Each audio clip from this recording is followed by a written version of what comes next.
Hello and welcome to BBC Caribbean Magazine. In this week's program, Third World are back with a new album, putting their own spin on the word patriot. The concept of the album pretty much is we see the Patriots as not only in the sense of the national heroes. Also in the program, the new structured Dutch Caribbean and how they fit into regional affairs. All this in this week's BBC Caribbean Magazine. Hello, I'm Mike Jarvis. 37 years in the business, 22 albums, 10 Grammy nominations, numerous world tours, and an enduring international profile. Third World, the legendary reggae band from Jamaica, have now released their 22nd album. It's titled Patriots. In today's program, a conversation with two of Third World's founding members, lead singer Bunny Ruggs Clark and lead guitarist Stephen Cat Coore. We got them together from different locations to talk about the album, the band, their music, and the business of music. All right, yes. Okay. Revolutionary people. The concept of the album pretty much is we see the Patriots as not only in the sense of the national heroes of Jamaica. Paul Bogle is the one we're directly focusing on. Because, as you know, early in our career, we did a song, 96 Degrees in the Shade, which really was the story of Paul Bogle's struggle and his eventual demise at the hands of the colonialists. 96 degrees in the shade. Real hot, oh yes, in the shade.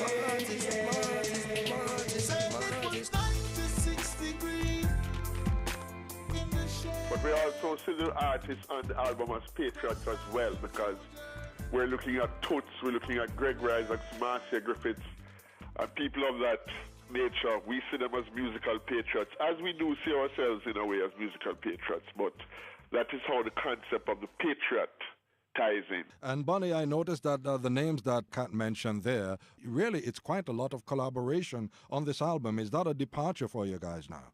First thing, it took us nearly 3 years to put it together, to get all those patriots to perform on our album. And no, it's not a departure from what we normally do. Third World always experiment with our music.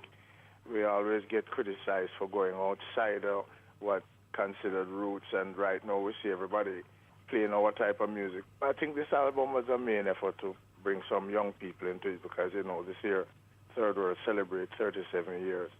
And I think it's a great thing to have like Stephen Marley, Damian Marley, Capleton, Tessa and Chin as young people in the business to join with us as a group 37 years old to make such a wonderful product. So I think it's a forward move, moving forward. Let me get both of you to expand on that, working with these up-and-coming and also some very established artists as well. Who gets what from whom in this case? Well, it's a trade-off. I mean, we get the benefit, as Ruggs said, of working with a new genre of artists out there, the Steve Marleys, Damian, the Tessa and Chin, the Tyrus Riley. And the trade-off is that they get to work with us with the experience that we have had for 37 years. 37 years is a long time, and to keep the band going when so many bands and groups in the Caribbean and across the world tend not to have that staying power. What makes Third World so different, so special? Both. I can answer that again. Cat, go ahead, brother. What gives us the staying power is our commitment to the whole process of being a group, of being a Caribbean band, a band of musicians who have been friends before and friends all the way through, and our friendship is what is at the fabric of our staying together and our commitment to a career in music. And the best thing for us to really have done was to keep the group together and to keep on playing music and to keep on giving the fans the Third World music that they've loved over the years. And that's exactly what we have done and we'll continue to do.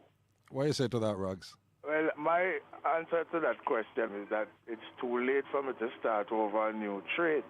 It's too late for me to be a boxer, a mechanic, anything like that, you know. So I just love my group. I always love a group. I always love to be in a group. I think it's a very special thing.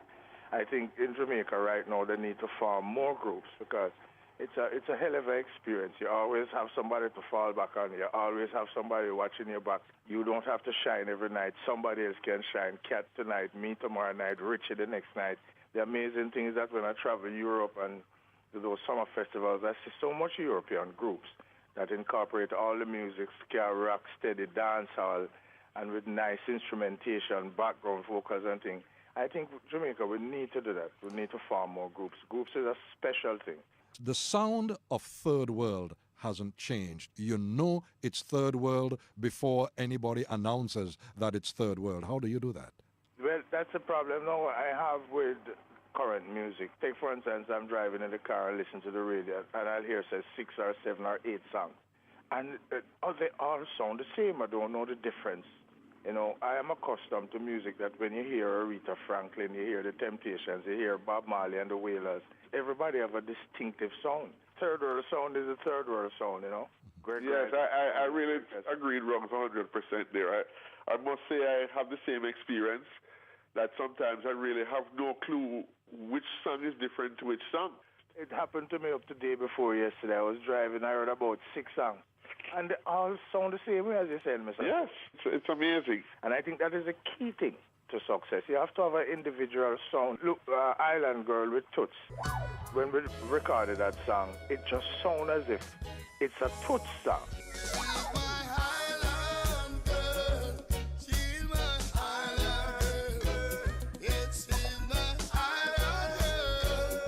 And the performance that he did on the song was amazing. I love that song.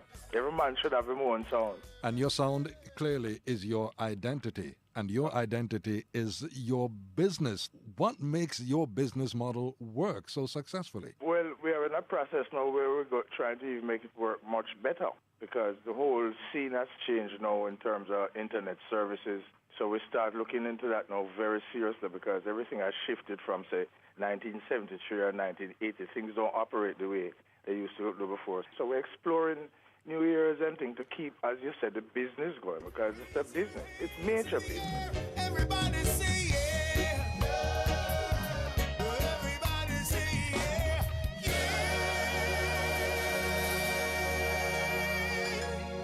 Music of Third World, and I was speaking there with Stephen Cat Coore and Bunny Ruggs, 2 of the band's founding members. Staying with music and the business of music, while a handful of Caribbean bands and artists have made it big and have stayed big in the music business, such as Third World, many others have been, for the most part, global one-hit wonders. One industry executive who hopes to do something about that given the chance is Victor Lewis of the New York-based Vic Ray Incorporated. Montserrat-born Lewis, who manages Third World, also represents several other artists and groups, including the actor Leon Preston Robinson, who has starred in numerous films including Cool Runnings and Waiting to Exhale, his band Leon and the Peoples, soca artist Jardine, reggae singer Bushman, and the Icelandic R&B singer Kenya. We had a great artist that just passed from the island of Montserrat, Arrow. And he was one of the guys that always says you have to take care of your business. You know, you got to handle the part of the music business that makes it work for you. And I think if most of the artists would take that time, not only to, when they perform their songs and make sure they go through the whole thing of registering their songs and being attentive to all those different things, it'd help them, for one, in terms of the different aspect of the music. Now, in terms of taking themselves very seriously, over promoting and marketing and having an image, and those are different aspects that most artists don't really spend as much time to consider. The image, the way they present themselves consistently, that's some of the things that we look at in terms of the longevity of an artist, and not only based on like a one song, but in terms of being able to take it from one hit song to a career.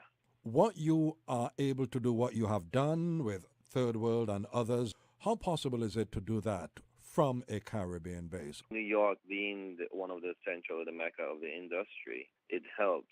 I think from a Caribbean perspective, Caribbean artists, they have to also recognize that their music or their image or their career has to go beyond the Caribbean. They also have to create music that is expressed beyond the Caribbean. And I think with that, it's easier for myself or any other manager or producer or career specialist to work with an artist that understands that and to be able to bring them into the wider arena. It's just a matter of the person, in the Caribbean willing to reach out and realize that it's not only about the financial aspect of things, immediate gratification. Is also about doing the work and, wanting to do that work. Victor Lewis, Chief Executive Officer of Vicray Incorporated of New York. And that's it for this week's BBC Caribbean Magazine. I'm Mike Jarvis.